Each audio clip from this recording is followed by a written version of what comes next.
تو آج سے امریکی صدر بیلجیم کے شہر برسلز میں نیٹو کے اجلاس میں شرکت کر رہے ہیں۔ اس سے پہلے 3 روزہ G7 اجلاس میں انہوں نے شرکت کی اور اس کے اختتام پہ جو اعلامیہ سامنے آیا اس میں چین کے بیلٹ اینڈ روڈ منصوبہ کے مقابلے کے لیے بلڈ بیک بیٹر ورلڈ کے نام سے کم اور درمیانی آمدن والے ملکوں کے لیے انفراسٹرکچر میں سرمایہ کاری کے منصوبے کا اعلان کیا گیا، لیکن یہ سرمایہ کاری کیسے کی جائے گی یہ واضح نہیں کیا گیا۔ چین پر ویغروں اور ہانگ کانگ کی جانب پالیسی پر بھی سخت تنقید کی گئی۔ کرونا وائرس وبا کی ابتدا کیسے ہوئی اس پر جامع تحقیق کا بھی مطالبہ کیا گیا، مگر کووڈ ویکسین کی 1 ارب خوراکیں مہیا کرنے کا اعلان تو ہوا، لیکن ویکسین کو املاک دانش کے تحفظ سے استثناء نہیں دیا گیا، جبکہ امریکہ سمیت کئی ملک اس کے حق میں بھی ہیں۔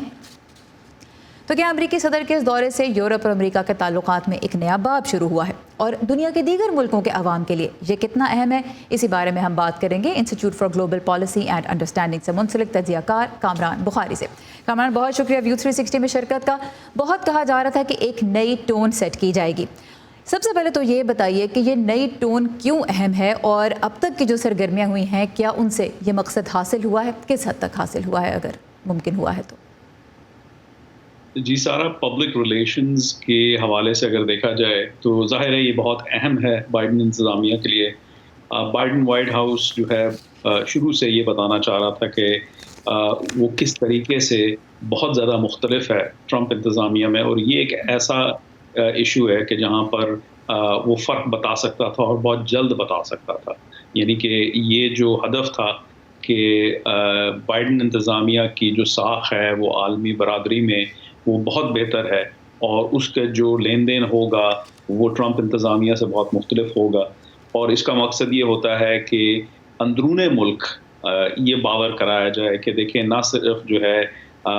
امریکی عوام نے اعتماد کا اظہار کیا اور صدر بائیڈن کو الیکٹ کیا، بلکہ ان کی جو پذیرائی ہے وہ پوری دنیا میں بھی ہے کہ ان کو بہت سیریسلی لیا جاتا ہے، ان کو منفی طریقے سے نہیں لیا جاتا جس طریقے سے صدر ٹرمپ کی جانب جو ایک رویہ تھا۔ تو ظاہر ہے یہ اس کے ایک ڈویڈنڈز ہوتے ہیں، لیکن یہ کہ اس میں ایک نیگیٹو پہلو بھی ہوتا ہے، وہ یہ ہوتا ہے کہ اگر عالمی برادری اور خاص طور پہ حلیف اور آپ کے پارٹنر ممالک اور جو آپ کے مخالفین بھی ہیں، وہ اگر آپ کو جو ہے وہ ایزی لینا شروع کر دیں تو وہ بھی فارن پالیسی کے لیے بہتر نہیں ہوتا۔ تو اس میں ذرا بیلنس کی ضرورت ہے بائیڈن انتظامیہ کو، کہ وہ اتنے زیادہ جو ہے ان کو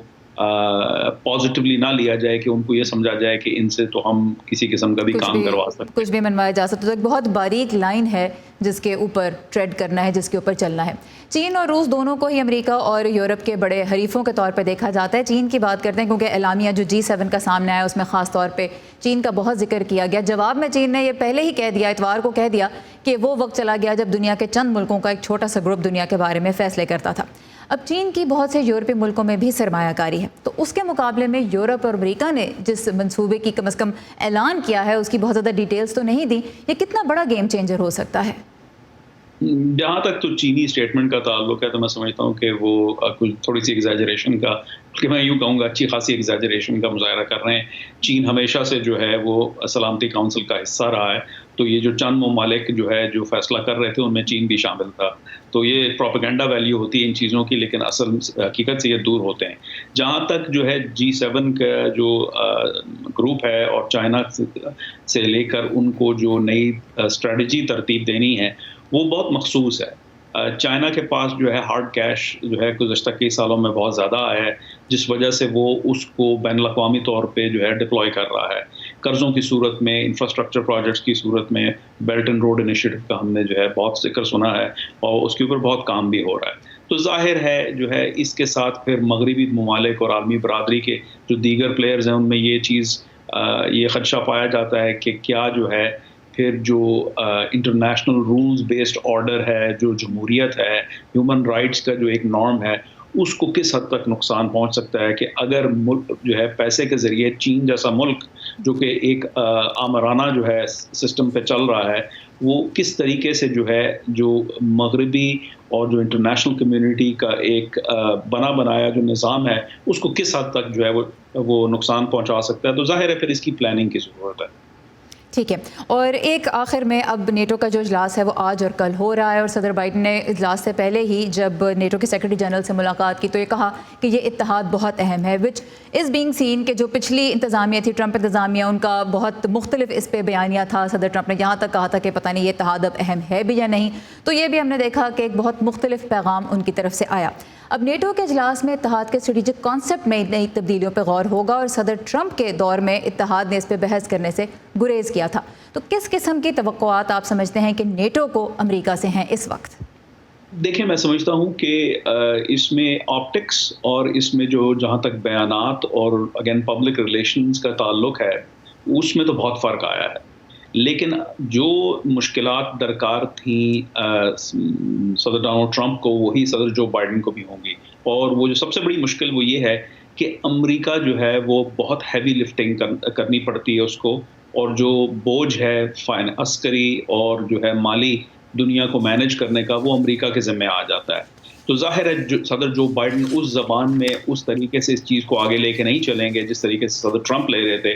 کیونکہ وہ ایک تو جو ہے ان کا سٹائل ڈیفرنٹ تھا، دوسرا ان کی کنسٹیچوئنسی ڈیفرنٹ تھی. تو لیکن مسئلہ وہیں کا وہیں ہے کہ کس طریقے سے حلیفوں کو اور پارٹنر نیشنز کو، بالخصوص نیٹو کے اندر جو ممالک ہیں، کہ ان کو کہا جائے کہ بھائی آپ جو ہے ہم پر اتنا زیادہ انحصار نہ کریں، آپ بھی اپنے جو ان پٹ ہے، جو آپ کی کنٹریبیوشن ہے اس کو بڑھائیں. تو پس پردہ اس کے اوپر بہت بحث ہوگی، میڈیا کے لیول کے اوپر جو ہے اس کو بتایا جائے گا کہ بھائی ہم سب ایک پیج پہ ہیں، لیکن اندرونی طور پہ یہ ایک چیلنج ہے جس کو حل کرنا ہے اس انتظامیہ جو ایک دورے سے تو ختم نہیں ہوگا، لیکن اس دورے سے ایک نئے تعلق کا جو طریقہ کار ہے تعلقات کو آگے بڑھانے کا، کم از کم اس کا آغاز ہم ہوتا دیکھ رہے ہیں. اب آگے یہ دیکھنا ہے کہ ٹھوس تبدیلیاں کیا سامنے ہمیں نظر آتی ہیں. کامران بخاری ہمارے ساتھ ہے، بہت شکریہ آپ کے وقت کا.